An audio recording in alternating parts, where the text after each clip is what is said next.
Thank you, Mr. Speaker. Mr. Speaker, I rise in support of Senate Bill 1000, which will provide emergency state funding and, in many cases, an entire fiscal year's worth of federal funding for our local governments, school districts, and our most needy citizens.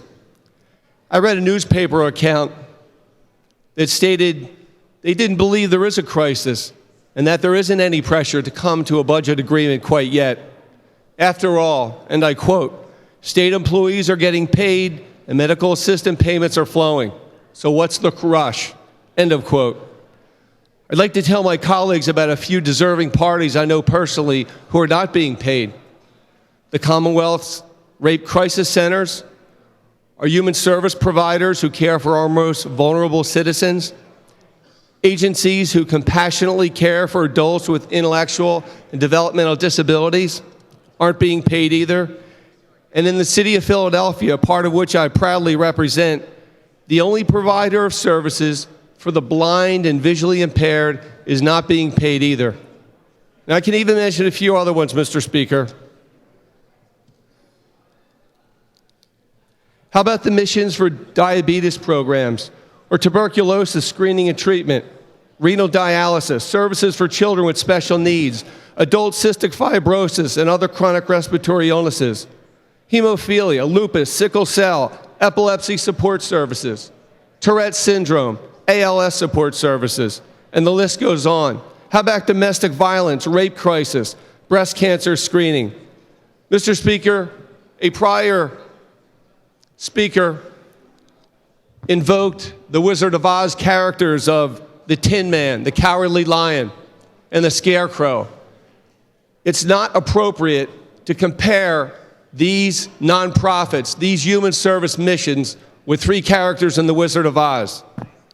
This budget impasse is putting enormous financial pressure on our human services community. The lack of a state budget has forced many human services agencies to reduce services or to go into debt to continue operating.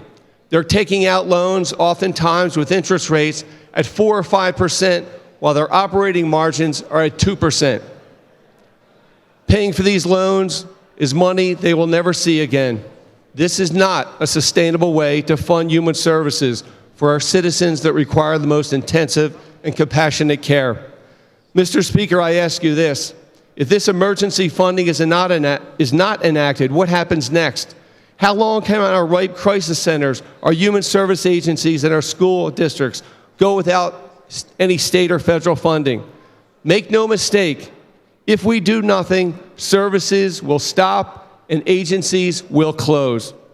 These missions can only take out loans and use lines of credit for so long. Providing services without payment can only last so long. And educating our children without state or federal funding can only last so long. Senate Bill 1000 is not a perfect solution, but is a necessary approach. The budget the governor vetoed in June wasn't a perfect approach either, but we know that no budget is.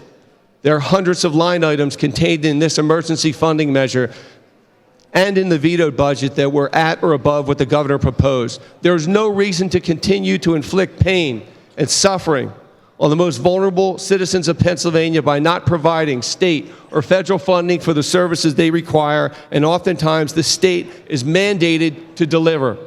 The funding plan before us is not a gimmick, a ploy, or a public relations stunt. It's a responsible thing to do at a time when real people are suffering. I ask my colleagues from both sides of the aisle to support this emergency funding measure and ask the governor to do the responsible thing and to sign the same. Thank you, Mr. Speaker.